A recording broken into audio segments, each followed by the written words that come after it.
আমন্ত্রণ জানাচ্ছি। এবার বক্তব্য প্রদান করবেন জনাব আশরাফুর রহমান দীপু, সাবেক সভাপতি যুবদল। আসছেন আশরাফুর রহমান দীপু, আমাদের বিশেষ অতিথি আজকের আয়োজনে। আসসালামু আলাইকুম রহমতুল্লাহি ওয়া বারাকাতুহু।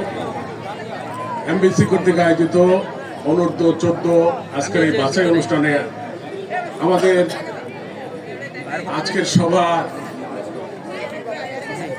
অলঙ্কিত করেছেন আমাদের সুযোগ্য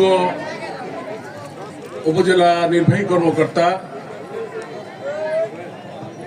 রাস্তা শারমিন মিথি।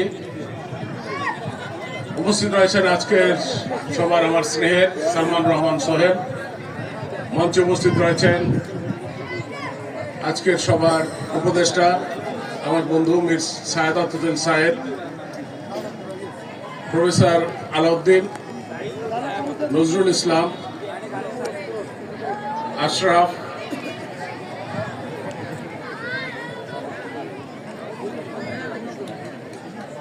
ইব্রাহিম সহ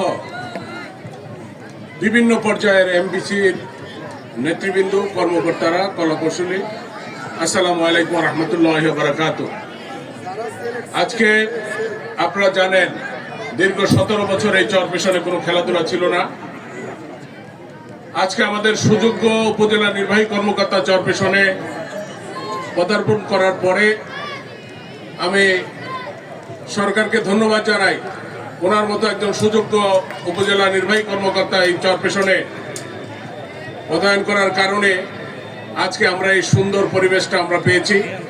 এই জন্য ক্লাবের পক্ষ থেকে, চরপেশনবাসীর পক্ষ থেকে, আমার ব্যক্তিগত পক্ষ থেকে তাকে রক্তিম শুভেচ্ছা অভিনন্দন জানাচ্ছি।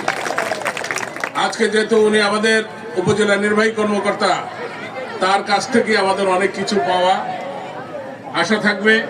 তিনি আমাদেরকে উৎসাহিত করবে, তার সাথে থেকে আমরা এই সমাজকে আরো সুন্দর করে গড়ে তুলব। আজকের এত সুন্দর পরিবেশ যারা সৃষ্টি করেছেন চরপেশন উপজেলা এমবাসি, এই এমবাসি ক্লাব, এমবিসি ক্লাব আরো এগিয়ে যাবে।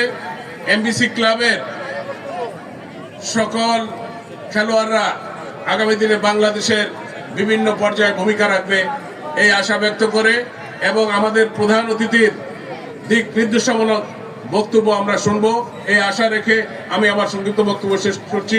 ধন্যবাদ সবাইকে। আসসালামু আলাইকুম।